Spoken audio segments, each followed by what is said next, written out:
Hello YZ250 lovers. We are back with the 2026 YZ250. I wanted to do an update video on my first impressions on this bike because since then, my dad and I have taken it to SANDBOX MX, and then we also went back to SUPERCOOP MX and got a lot more seat time on it. And on that first video, you guys left a plethora of information, setup tips, things that you've done to your YZ250 that you think make it better. And my dad and I have read through all your comments, and we made some tweaks to the bike for these two rides that we went on, just to try to alleviate some of the comments that we had on the very first ride. So I just want to go through that today and give you guys a little updated opinion on the 2026 YZ250. So starting off, after the very first ride at SUPERCOOP, my dad and I were both like, we need a scoop tire on this thing pronto. So MX14 on the rear, changed that right away. We were fighting traction at SUPERCOOP, tire was spinning, had a couple people comment like, dude, you need to shift that bike. And I was like, yeah, well, yes, but the engine was revving out, but I wasn't really going anywhere. It was just making noise. It's just tire spinning. It's a YZ250. It's got a lot of horsepower in that engine package right there. So that scoop tire, awesome. This isn't like mind-blowing information or anything, but hooks up more traction. Actually calmed the rear end down. It wasn't so fishtaily and squirrely. That was awesome. Good improvement. Pretty self-explanatory. For the SANDBOX ride though, my dad and I really didn't change anything other than that because at the time, that was 2 days after I posted that first impressions YZ video. So all your guys' comments weren't actually there yet. It was like a week later that all this information started pouring in. So just in terms of SANDBOX though, with the scoop tire, overall, it was an awesome day. It was a lot of fun. My dad and I both had a more positive experience on this bike at SANDBOX, whether that was track, layout, conditions, whatever. Overall, awesome. Fun bike, super fun bike. The only thing that I had a problem with, and this hasn't changed since my first impressions video, is that I feel like sector 1 of the corner is like, it's very hard to turn this bike in. So like, I'm trying to like lean it over to like pick a rut or go into a corner and it just doesn't want to turn. And then by the time I'm in sector 2 and 3 of the corner, I either get it finally like laid down correctly or I'm actually like oversteering because I'm like really trying to turn the freaking thing. So after our SANDBOX ride, I was telling my dad, is like, man, if I could just get this bike to turn similar-ish to like my KTM definitely feels easier to pick a rut, lean into a rut, or like change lines really fast. It corners really good. I was like, if I could get this bike to do this, or do something like that, then man, it would be the fucking best bike ever, right? So we got back from SANDBOX, overall good impressions, and then all your guys' information started coming in, and you guys were talking about sag and fork height and this and that. So my dad and I decided, like, all right, you know what? Let's check the sag. And before I talk about sag, this is his bike. This is his YZ250. This is not my bike. I just am the lucky son of a father that decided to buy this for himself, so I get to ride it. When we checked the sag with me on it, it was 103, which, you know, that's 100 to 105 is good, I would say. A lot of you guys did comment saying that you run 100 millimeters of sag. We were gonna adjust it, however, it's his bike. He weighs just about 200, maybe a little bit over 200, and I weigh 155, 160, give or take. So we ended up deciding just to leave the sag alone.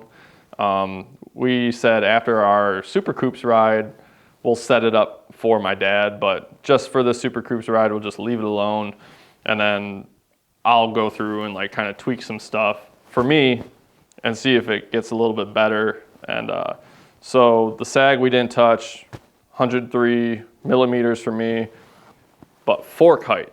Fork height was the one thing that I really wanted to mess with because that initial struggle to turn into corners. I've experimented with it on the KTM a lot with fork height. I finally have I think I'm like 2 lines down on the fork on my KTM, and that's a perfect balance between stability but still being able to turn in. So a lot of you guys are saying 5 millimeters. Someone commented saying Kiefer was running 8. I went 8 millimeters up, or raised the forks up 8 millimeters in the forks, because I figured I'd just go to one extreme and see how that was. And we got the SUPERCOOPs, and I did a ride, or I did a moto on it. My dad did a moto on it, and we both agreed that it was not good. It was like, it almost went to the opposite, where like, it was like wanting to oversteer into corners a lot, and especially like, almost like sector 2, it was like constantly fighting the bike from wanting to like tuck in. And so we both basically were like, okay, 8 millimeters is a little too much. So we did lower the forks back down at SUPERCOOPs. We did not have a caliper there with us. We kind of just eyeballed it, just like dropped it down, like, okay, let's try that. I did measure the forks before the video, and we are at 4 millimeters from the triple clamp to the bottom of this bronze cap.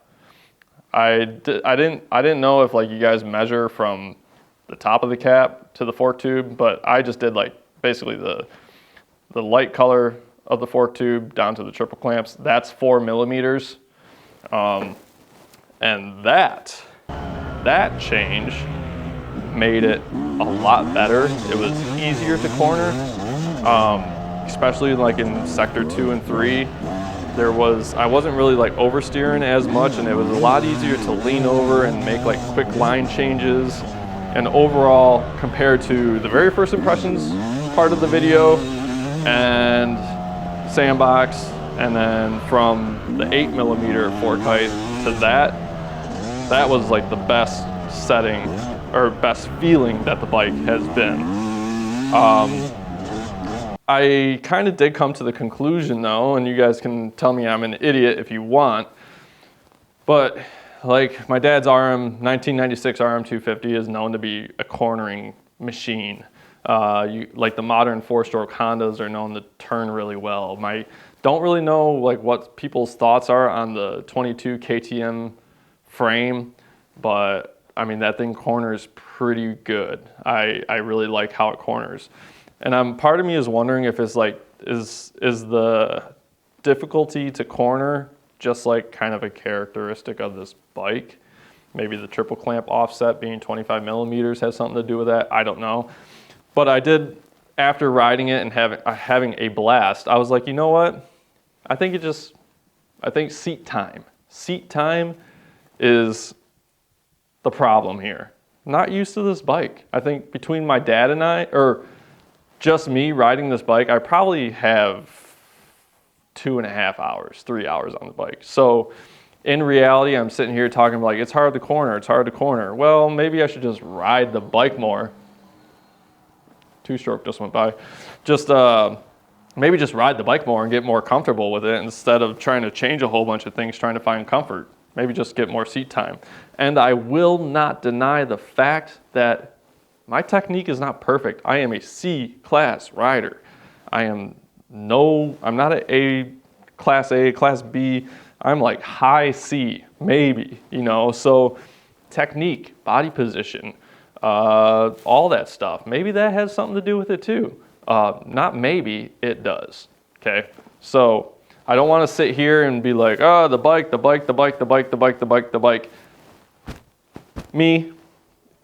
Me is part of the problem too, but I just know I've dicked around with my KTM so much trying to get it set up nice for me, and I have it set up really good for me, that I know that the potential for this YZ250 is there. And it is so good, stock, off the dealership floor, that I think that if I could do some clicker changes on the forks and the shock, maybe raise that sag up to 100 instead of 103, 104 like we initially measured.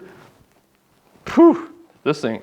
If I felt as comfortable on this bike as I do on my KTM, boys, whoa, that would be awesome. Because besides the initial cornering problem that I'm kind of feeling, this bike is amazing. One last thing too is in the first impressions video, I made a comment about gearing, saying that it felt a little tall. And there were a couple of people saying I needed to shift the bike more. There was a couple of people that actually put it a little bit nicer and was like, he's like, just leave it in third and give it a couple like clutch pulls and it'll spool up and go.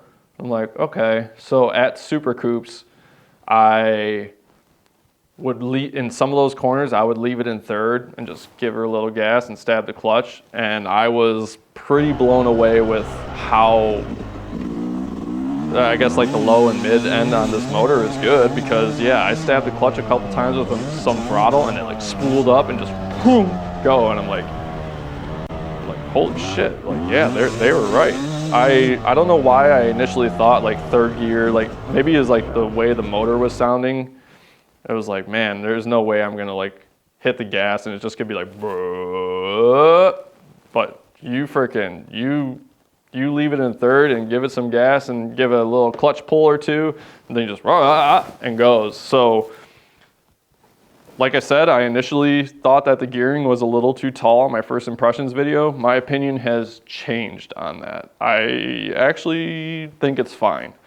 I would probably just leave it alone and just kind of run it. And then maybe if the sprockets wear out at some point and the chains wear out, maybe throw a tooth on the rear just to kind of see. But yeah, I noted that in the first video, and I want to say that my opinion on that has changed. So other than that, as you can see, I'm in my winter garb. The weather is kind of taking a toll here in Michigan. I don't know how many more rides we have left, if any at all. So hopefully I can bring you guys some more YZ250 content, although we might be, unfortunately, towards the end of the season. It depends really on how these tracks stay open.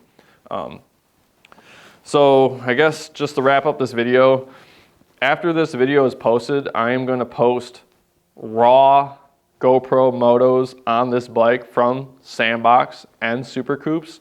I'll probably stagger the uploads a little bit just so I'm not uploading 3 videos in a matter of a day or two.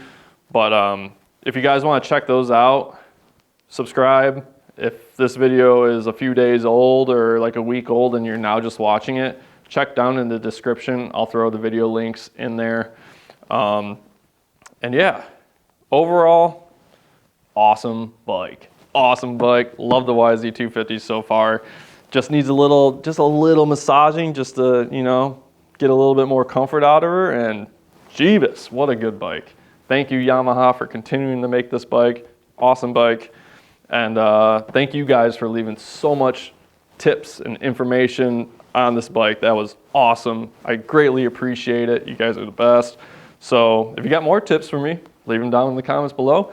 And yeah, so I think I'm gonna head out of here, and I just wanna thank you guys for watching. And yeah, have a good day, guys.